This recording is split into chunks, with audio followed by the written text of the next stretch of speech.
Hello students, how are you. बेटा last time हमने पढ़ा था SN1 एंड SN2 रिएक्शन, ठीक है।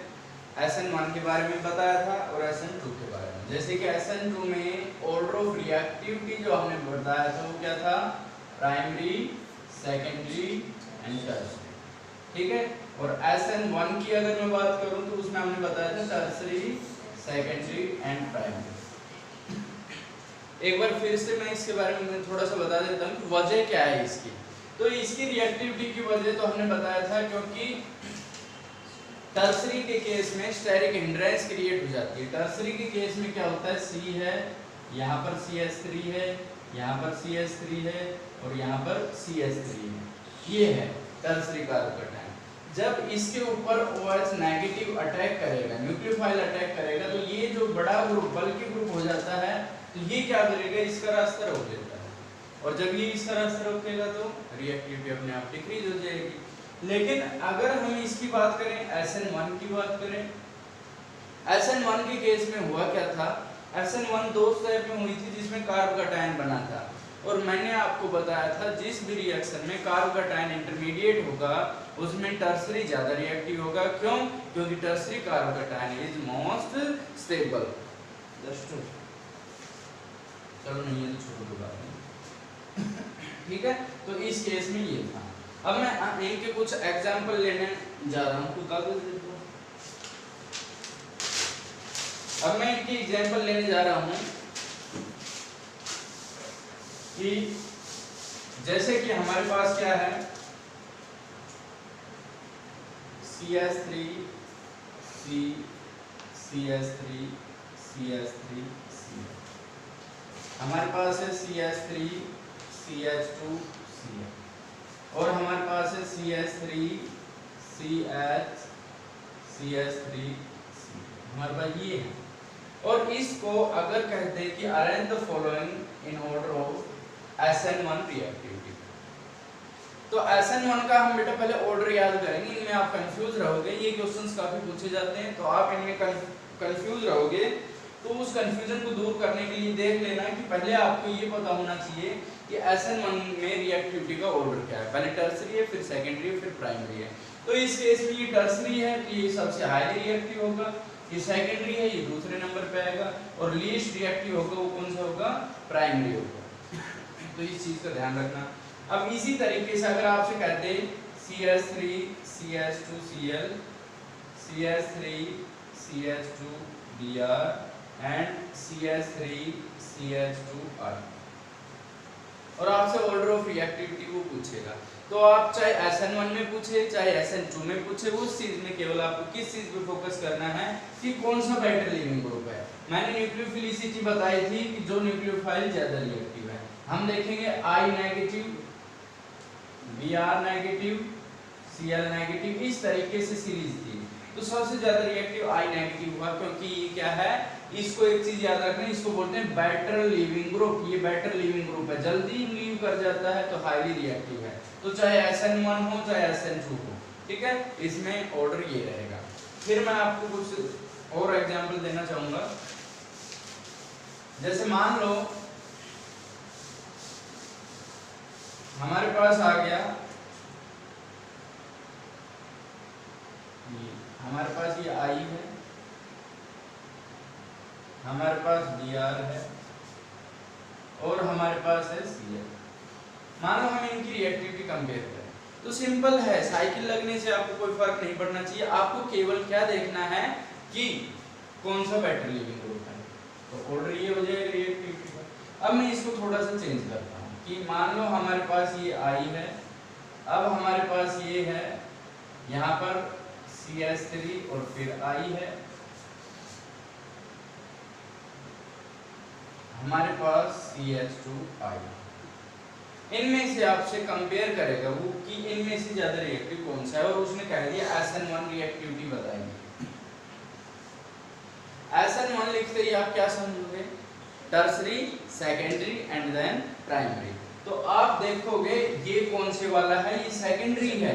आप देख लो कि हमने बताया था कि हैलोजन जिस कार्बन से जुड़ा है वो अगर डायरेक्टली दो से जुड़ रहा है, एक इधर जुड़ रहा है एक इधर जुड़ रहा है, है तो डायरेक्टली कितने से अटैच हो गया, ये 2 से, तो इसको सेकेंडरी कहेंगे। ये हैलोजन इस कार्बन से जुड़ा है और ये कार्बन है 1 2 3, 3 कार्बन से अटैच है, टर्सरी हो गया ये, ठीक है। और ये हैलोजन जिस कार्बन से जुड़ा है वो डायरेक्टली केवल एक से जुड़ा है, तो इसको हम क्या कहते हैं, प्राइमरी कहते हैं। तो हम इस केस में बताएंगे कि SN1 में टर्सरी सबसे ज्यादा रिएक्टिव, ये फर्स्ट पे आ जाएगा, ये सेकंड पे आ जाएगा और ये किस पे आ जाएगा, थर्ड पे। तो ये ऑर्डर ऑफ रिएक्टिविटी है। अगर आपसे पूछा जाए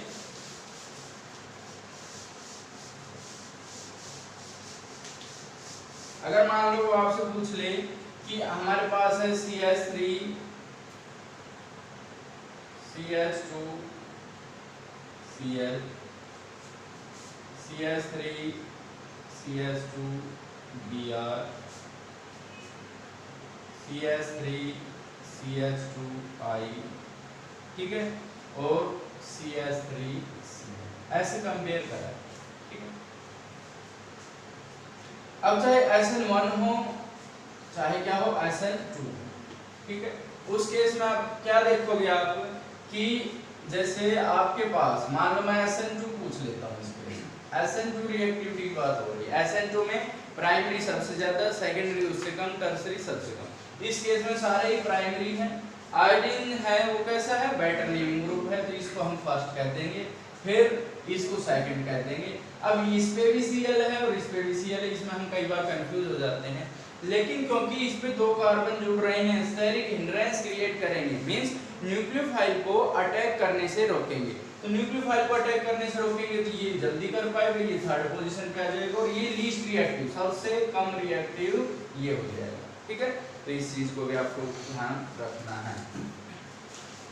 अब मैं SN1 के बारे में 1-2 चीजें और बता रहा हूं आपसे कि SN1 जो रिएक्शन है उस केस में जैसे हमारे पास था CH3 C CH3 CH3 और यहाँ पर मैं Br ले लूंगा, ठीक है। हमने बताया था CH3 C CH3 CH3 positive plus Br क्या हो गया यहाँ पर नेगेटिव। तो आपको इस केस में क्या ध्यान रखना है, आपको इस केस में केवल ये ध्यान रखना है कि ये कार्बोकैटायन अपने आप क्रिएट नहीं हो रहा है, ये कार्बोकैटायन अपने आप प्रोड्यूस नहीं हो रहा है। इसके लिए हमें सॉल्वेंट लेना पड़ेगा। तो इसके लिए हम क्या करते हैं, कोई सॉल्वेंट लेते हैं, कोई लिक्विड लेते हैं, और वो लिक्विड कौन सा लेते हैं। तो पहले मैं सॉल्वेंट की टाइप बता रहा हूँ आपको कि सॉल्वेंट की टाइप कितनी होती है। सॉल्वेंट 2 तरह के होते हैं, एक क्या होता है पोलर सॉल्वेंट और एक क्या होता है नॉन पोलर सॉल्वेंट। पोलर का मतलब वो होता है जो पोल क्रिएट करे, पॉजिटिव एंड नेगेटिव। अब पोलर के भी 2 पार्ट होते हैं, एक प्रोटिक पोलर होता है और एक एप्रोटिक। नॉन पोलर का तो जैसे आप बता सकते हो, जैसे कि बेंजीन है, बेंजीन एक नॉन पोलर सॉल्वेंट है, ठीक है। अब मैं आपको प्रोटिक और नॉन प्रोटिक के बारे में बता रहा हूँ, ठीक है। होंगे तो दोनों ही पोलर, लेकिन एक प्रोटिक होगा और एक एप्रोटिक। तो प्रोटिक वो होते हैं जो क्या करें, H पॉजिटिव आयन जो प्रोड्यूस करते हैं उसको हम बोलते हैं प्रोटिक, और जो H पॉजिटिव प्रोड्यूस ना करें उसको क्या कहेंगे, एप्रोटिक। मींस हम यहाँ पर जो सॉल्वेंट लेंगे वो बेटा प्रोटिक सॉल्वेंट लेंगे। प्रोटिक सॉल्वेंट का मतलब वो सॉल्वेंट जो क्या करे, H पॉजिटिव आयन का प्रोड्यूस करे। अब आप इसमें देखिएगा, जैसे मैं एग्जांपल लेता हूँ C2H5OH, तो C2H5O नेगेटिव और H पॉजिटिव ये प्रोड्यूस करता है, तो हमें इस तरह के सॉल्वेंट लेना है। एप्रोटिक का मैं कीटोन एग्जांपल ले सकता हूँ, है तो पोलर लेकिन एप्रोटिक मतलब H पॉजिटिव प्रोड्यूस नहीं करता। जैसे कि इसका एग्जांपल मैं आपको दे दूं CH3COCH3, ठीक है। तो आप एक चीज का ध्यान रखना कि यहाँ ये अपने आप नहीं चला जाएगा, इसको मतलब आयंस में कन्वर्ट करने के लिए, इसको आयंस में प्रोड्यूस होने के लिए इसको कुछ चीज की जरूरत होगी पोलर सॉल्वेंट की, वो भी कैसा, प्रोटिक। क्यों, क्योंकि जब H पॉजिटिव यहाँ पर रहेगा तो उसको इलेक्ट्रॉन पेयर देने के लिए ये यहाँ से इलेक्ट्रॉन ले जाएगा और शिफ्ट कैसे चार्ज कर देगा, पॉजिटिव चार्ज क्रिएट कर देगा। तो इसको ये किसमें, टर्सरी कार्बोकैटायन में कन्वर्ट कर देगा। तो ध्यान रखना कि SN1 रिएक्शन जो होती है वो क्या होती है, SN1 रिएक्शन एक सॉल्वेंट की प्रेजेंस में होती है, वो कैसा होना चाहिए, प्रोटिक, और प्रोटिक सॉल्वेंट क्या होते हैं, जो H पॉजिटिव आयन प्रोड्यूस करते हैं। तो ये बात आपको ध्यान रखनी है। SN1 के बारे में मैं एक चीज और बताऊंगा कि जो SN1 है, जैसे SN2 का हमने बताया था, SN2 कैसे होते हैं, SN2 के केस में इन्वर्जन होता है। इन्वर्जन का मतलब हमने बताया था कि जो जैसे छाता है, तेज हवा चलती है, पलट जाता है, इसी तरीके से जो H की पोजीशन थी कार्बन के साथ वो पलट गई थी। इसमें अगर मैं SN1 की बात करूं, इसमें वो नहीं पलटती, तो उसको हम बोलते हैं रिटेंशन। रिटेंशन का मतलब ये है कि वो पलटे नहीं, जो हाइड्रोजन कार्बन के साथ जुड़ रहे थे वो केवल उसी पोजीशन पे रहे, चाहे CH3 जुड़ रहा था, चाहे हाइड्रोजन जुड़ रहा था, जो भी एटम या मॉलिक्यूल जुड़ रहे थे वो उसी पोजीशन पे रह जाते हैं। ठीक है। दूसरा ये बात याद रखना, ये बनाते हैं रेसमिक मिक्सचर। ठीक है, रेशमाइजेशन को फॉलो करते हैं। ये रेशमाइजेशन होता क्या है, थोड़ा सा आगे चल के हम इस पे डिस्कशन करेंगे।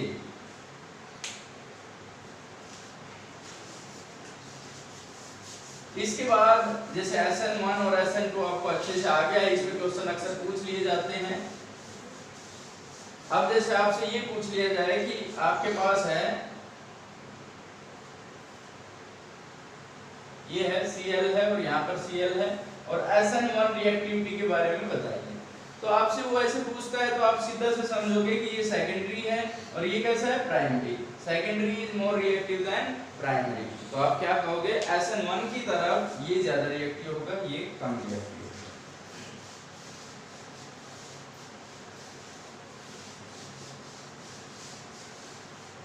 अब हम इसके बारे में और बात करते हैं, इससे अगला टॉपिक उठाते हैं, that is plane polarised light. Plane polarised light क्या होती है, इसके बारे में बात करेंगे। कि कोई भी सोर्स है, ऑर्डिनरी सोर्स है लाइट का, लाइट आ रही है, उससे ऑल डायरेक्शन में वाइब्रेट करती है, ऑल प्लेन्स में वाइब्रेट करती है, ये कोई सोर्स हो गया। अब अगर इसकी लाइट हम किसी निकोल प्रिज्म से गुजारे, ये क्या है, निकोल प्रिज्म, ये कोई ऑर्डिनरी सोर्स है, ऑर्डिनरी सोर्स ऑफ लाइट। अब देखना क्या होगा, ये जो निकोल प्रिज्म होती है ये कैल्साइट की बनी होती है। कैल्साइट बोले तो जिसमें किसका यूज होता है, कैल्शियम कार्बोनेट का, उसका यूज करके इसको बनाया जाता है। और इसकी क्या खासियत है कि ये इस लाइट को क्या कर देता है, इस तरीके से अरेंज करता है कि ये केवल एक ही प्लेन में वाइब्रेट, पहले तो ये ऑल डायरेक्शन में वाइब्रेट हो रही थी, ऑल प्लेन में वाइब्रेट हो रही थी, अब ये क्या हो गई, it vibrates only in one plane. ठीक है, तो वो लाइट जो एक ही प्लेन में वाइब्रेट करे उसको हम क्या बोलेंगे, प्लेन पोलराइज्ड लाइट। अब अगर हम किसी सब्सटेंस से, किसी सॉल्यूशन से इसको गुजार दें, ये कोई सॉल्यूशन है, कोई सब्सटेंस है, इसमें से हमने इसको पास कर दिया, ठीक है, और ये इस लाइट की डायरेक्शन को चेंज मतलब रोटेट कर दे, जैसे ये अभी तो एक ही प्लेन में, फिर इसको इधर कर दे या उस डायरेक्शन में रोटेट कर दे। ठीक है, तो ये मान लो ऐसे हो गया कि पहले तो ये लाइट ऐसे थी, अब इसने इसको ऐसे वाइब्रेट रोटेट कर दिया। ठीक है, ये लाइन ऐसे थी, अब ये इस डायरेक्शन में हो गई, किससे, अल्फा एंगल से रोटेट कर दिया। ठीक है, तो ये जो है इसको ऑप्टिकल एक्टिव सब्सटेंस कहेंगे। ऑप्टिकल एक्टिव सब्सटेंस, अब यहां से आप समझ सकते हो कि होते क्या हैं। ऑप्टिकल एक्टिव सब्सटेंस वो होते हैं जो इस प्लेन पोलराइज्ड लाइट को रोटेट कर दें। ठीक है, अगर आप डेफिनेशन लिखना चाहो कि what are plane optically active substances, पहले तो आप अगर देखोगे कि what is plane polarised light, आप कहोगे वो लाइट जो एक ही प्लेन में वाइब्रेट करती है उसको प्लेन पोलराइज्ड लाइट कहते हैं। दूसरा ऑप्टिकल एक्टिव सब्सटेंस क्या होते हैं? वो सब्सटेंस जो प्लेन पोलराइज्ड लाइट को रोटेट कर दें उसको हम क्या कहेंगे? Optical active substance. अब ये जो ऑप्टिकल एक्टिव सब्सटेंस है ये भी दो तरह के होते हैं। ये है इसने इसको इधर घुमाया, ये इसको इधर भी तो घुमा सकता था, ठीक है। इधर था राइट में, मान लो क्या करते हैं इसको राइट में रोटेट कर रहा है, कैसे कर सकता है? लेफ्ट में भी रोटेट कर सकता है, ठीक है। अगर राइट में रोटेट कर रहा है तो इसको बोलते हैं डेक्स्ट्रो रोटेटरी, डेक्स्ट्रो रोटेटरी। और अगर लेफ्ट में करता है तो उसको बोलते हैं लेवो रोटेटरी।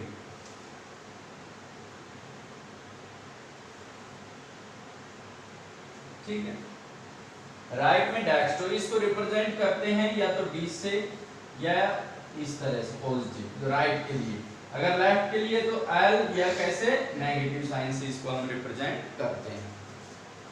ठीक है, एक बार फिर से बता देता हूं, हमारे पास कोई भी सोर्स ऑफ लाइट है, ठीक है, आर डायरेक्शन में वाइब्रेट हो रही है, अगर उसको हम निकोल प्रिज्म से पास करें तो वो केवल एक ही प्लेन में वाइब्रेट हो, ठीक है, तो उसको हम क्या कहेंगे? Plane polarised light.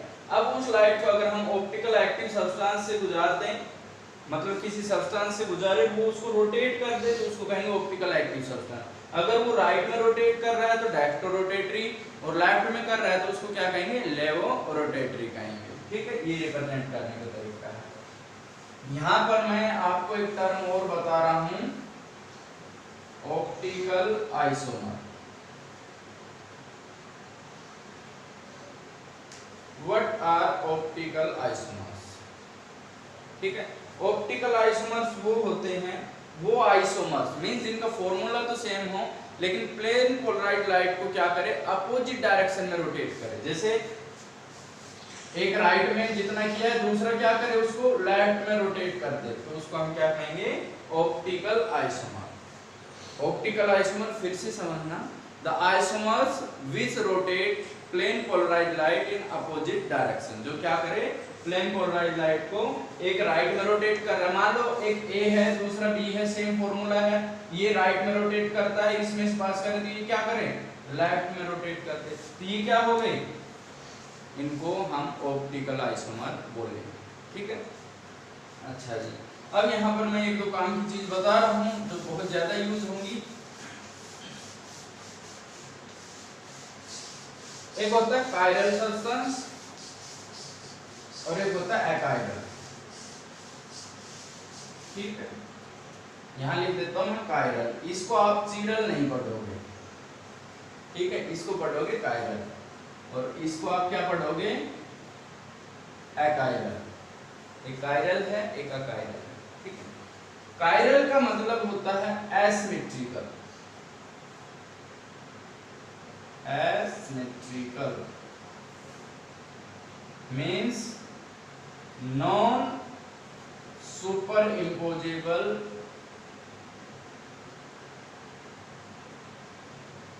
mirror image।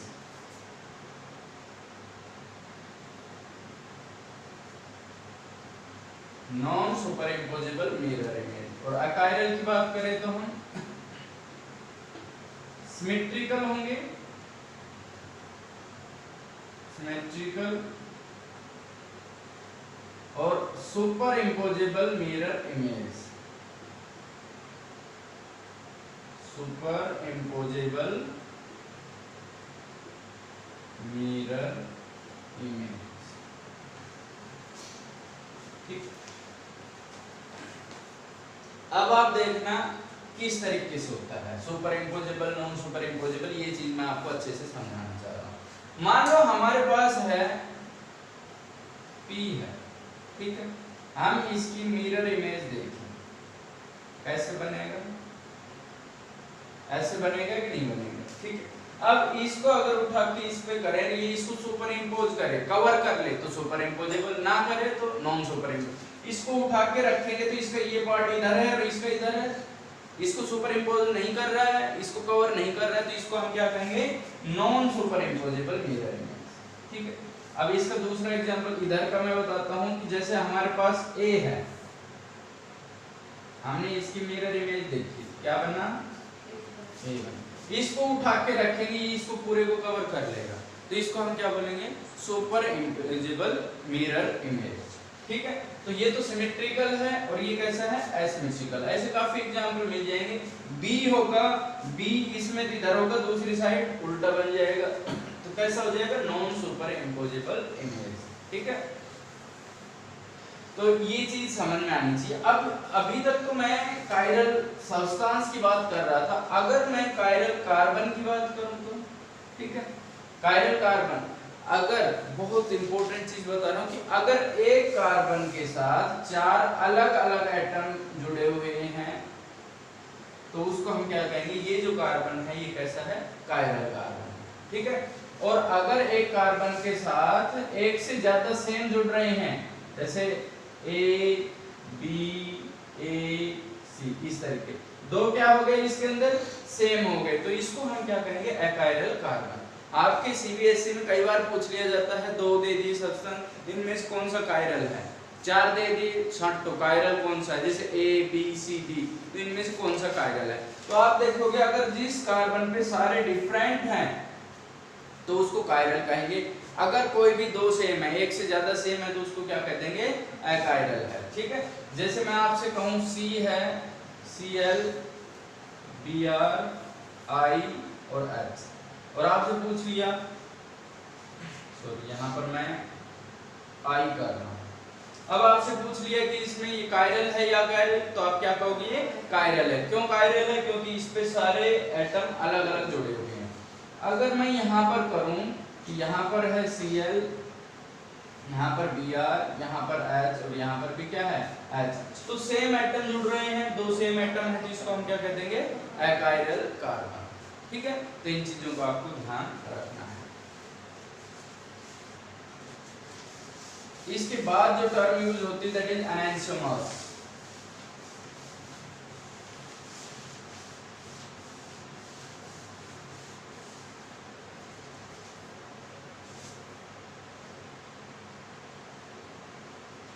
Enantiomers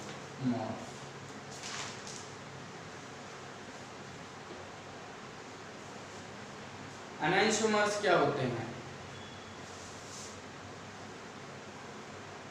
optical isomers having non superimposable mirror image, having non superimposable mirror image।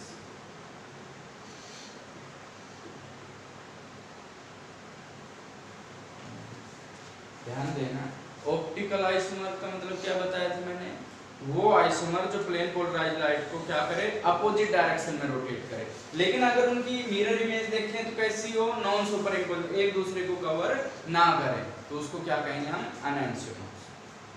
Example लेंगे, इससे ही जुड़ी हुई टर्म है रेसमिक मिक्सचर। एक नंबर में ये अक्सर पूछ लिए जाते हैं, रेसमिक मिक्सचर क्या होते हैं। अगर कोई कंपाउंड बनाया है, कोई सॉल्यूशन बनाया है और उसमें क्या हो, टू इक्वल अमाउंट ऑफ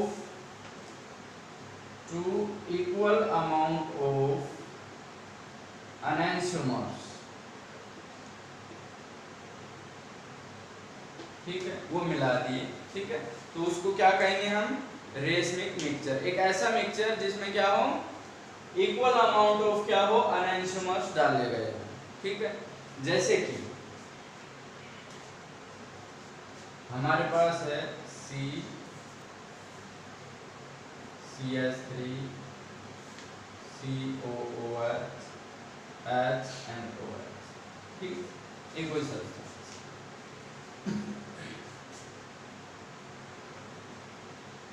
हमने इसकी मिरर इमेज बनाई तो क्या हुआ,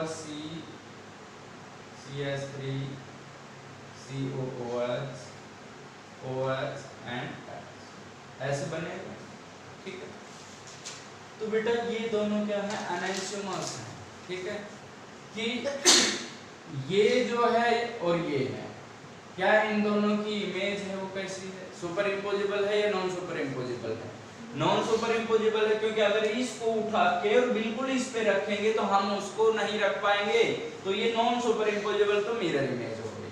दूसरी चीज मैं बता रहा हूं कि अगर ये राइट में रोटेट कर रहा है तो ये कहां रोटेट करेगा? लेफ्ट में। तो ये ऑप्टिकल आइसोमर हो गए जिनकी non super imposable mirror image.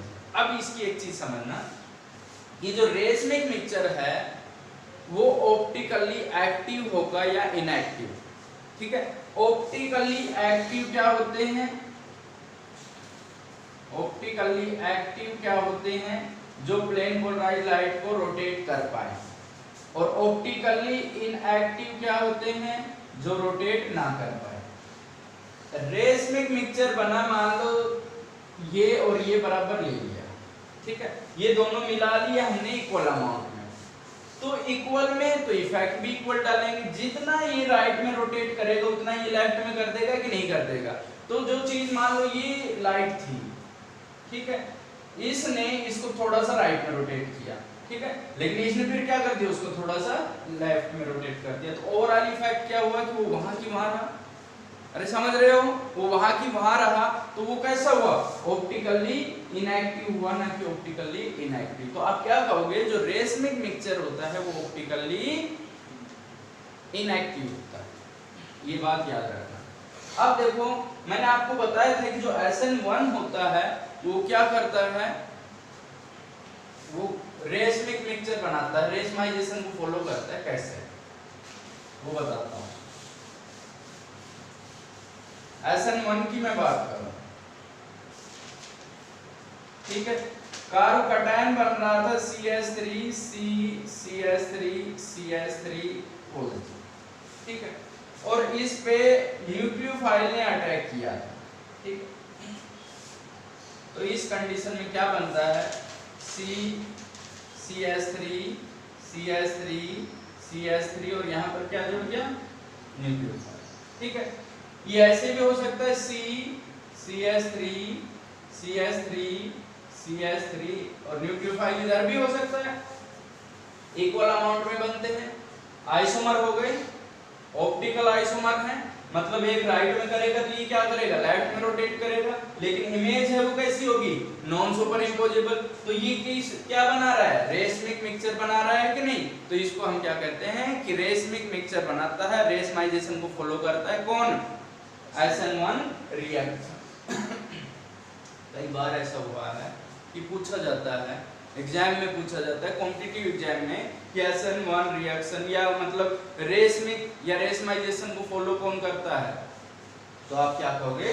SN2 और SN1 में से SN1 जो है वो रेसमिक मिक्सचर बनाती है, रेसमाइजेशन को फॉलो करती है, ठीक है। तो ये हमारे पास था SN1। अब मैंने आपको वो चीज तो बताई थी, इन्वर्जन क्या होता है, रिटेंशन क्या होता है, ये चीज मैं आपको बता चुका हूं। अब हम नेक्स्ट रिएक्शन पे चलते हैं, बीटा एलिमिनेशन रिएक्शन या एलिमिनेशन रिएक्शन। जो हेलो एल्केन है वो दो तरह की मैंने बताया था रिएक्शन फॉलो करते हैं। एक तो nucleophilic substitution reaction, nucleophilic substitution reaction हम पढ़ चुके हैं। अब एक रिएक्शन जो फॉलो करते हैं वो है एलिमिनेशन रिएक्शन। एलिमिनेशन रिएक्शन, इसको हम डिहाइड्रोहैलोजिनेशन रिएक्शन भी बोलते हैं।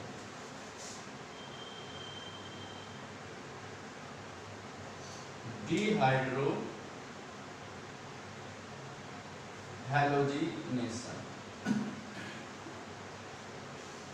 नेम रिएक्शन है, कई बार ये डिहाइड्रोहैलोजिनेशन के नाम से आती है, ठीक है। तो क्या होता है इसके अंदर कि इसका सिस्टम ये है कि जैसे हमारे पास है CH3 CH2 Cl, इसकी रिएक्शन अगर मैं अल्कोहलिक KOH के साथ कर रहा हूं, ठीक, तो इसमें से जो बीटा हाइड्रोजन है वो रिमूव हो जाएगा। एलिमिनेट का मतलब रिमूव होना, निकल जाना, चले जाना, छोड़कर। तो अल्कोहलिक KOH की प्रेजेंस में क्या होता है, बीटा क्या बताता हूँ, जो हाइड्रोजन या कोई भी फंक्शनल ग्रुप जिस कार्बन से जुड़ा है उसको बोलते हैं अल्फा कार्बन। तो ये अल्फा कार्बन है, अल्फा कार्बन से जो हाइड्रोजन जुड़ेंगे उनको अल्फा हाइड्रोजन बोलेंगे, ठीक है।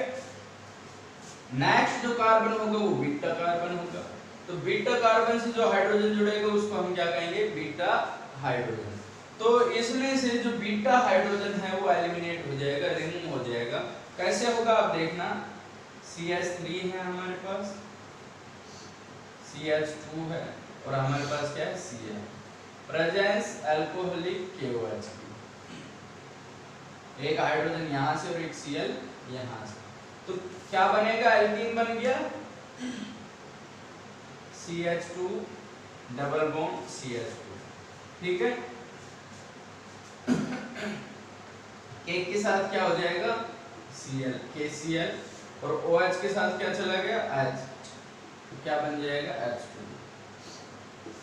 ये रिएक्शन है, इसको क्या बोलते हैं, बीटा एलिमिनेशन रिएक्शन है। अब देखना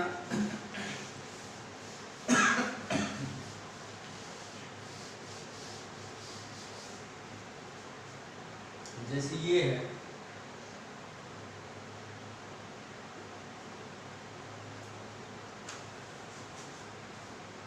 और ये है अल्कोहलिक KOH,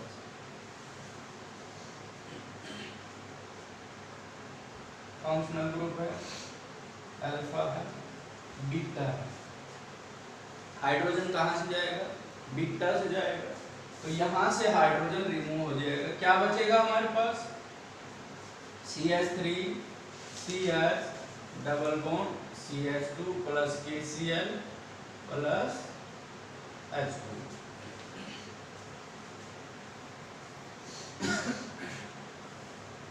अगर मैं कहूँ CH3 CH2 CH Cl और यहाँ पर है CH,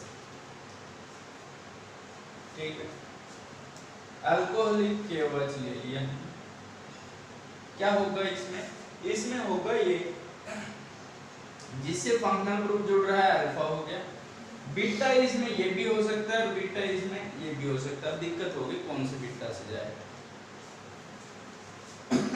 जिधर कम हाइड्रोजन होंगे वहां से रिमूव होगा, स्टेबिलिटी की वजह से, ये बता देता हूं। तो क्या बनेगा, CH3 CH double bond CH CH, ठीक है, प्लस KCl प्लस H।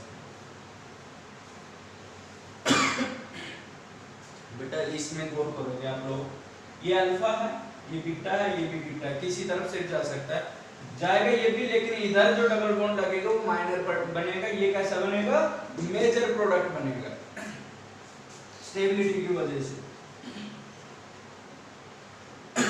तो ये जिसने भी बनाया इस रूल को हम क्या बोलते हैं, सेट-जेफ रूल, बहुत इंपॉर्टेंट है, अक्सर पूछ लिया जाता है सेट-जेफ रूल के बारे में, ठीक है। यहाँ पर मैं एक छोटी चीज और बता देता हूँ कि जैसे हमारे पास ये है, ये भी दो तरीके से बन सकता है, C डबल बॉन्ड C है, एक तरफ CH3 है, इस C के साथ देखो एक तरफ CH3 है, एक तरफ क्या है H है, इसमें ये C है, एक तरफ H है और एक तरफ क्या है CH3। अब जरूरी नहीं है यही बने, ये इस तरीके से बन सकता है, C डबल बॉन्ड C, इधर CH3 है, इधर H है, इधर CH3 है, इधर H है। तो ये चीज मैंने आपको समझाई थी कि अगर सेम टाइप के मॉलिक्यूल सेम साइड अटैच है तो उसको सीस आइसोमर बोलते हैं, और सेम साइड वाले अगर अपोजिट में है तो उसको क्या बोलते हैं, ट्रांस। तो इसमें से ये ज्यादा अमाउंट में बनेगा, ये मेजर होता है, वजह क्या है, because trans is more stable than cis. क्यों, इनके इलेक्ट्रॉन क्लाउड नजदीक आ जाते हैं, जो बड़े मॉलिक्यूल हैं वो एक साइड हो गए, रिपल्सन हो जाती है, और रिपल्सन की वजह से क्या होगी, स्टेबिलिटी डिक्रीज हो जाएगी। तो आप इसमें क्या देखोगे कि जो ट्रांस है वो मेजर प्रोडक्ट बनेगा, इसको हम सेजर रूल बोलते हैं, बहुत इंपॉर्टेंट टॉपिक है। बताना तो और भी चाह रहा था मैं, चलो बता ही देता हूँ, थोड़ा सा गले में दिक्कत थी। चलो कि ये फिर टॉपिक खत्म हो जाएगा, कल नेक्स्ट टॉपिक उठाएंगे हम। कि जैसे मान लो हमारे पास है CH3 CH2 Cl plus aqueous KOH।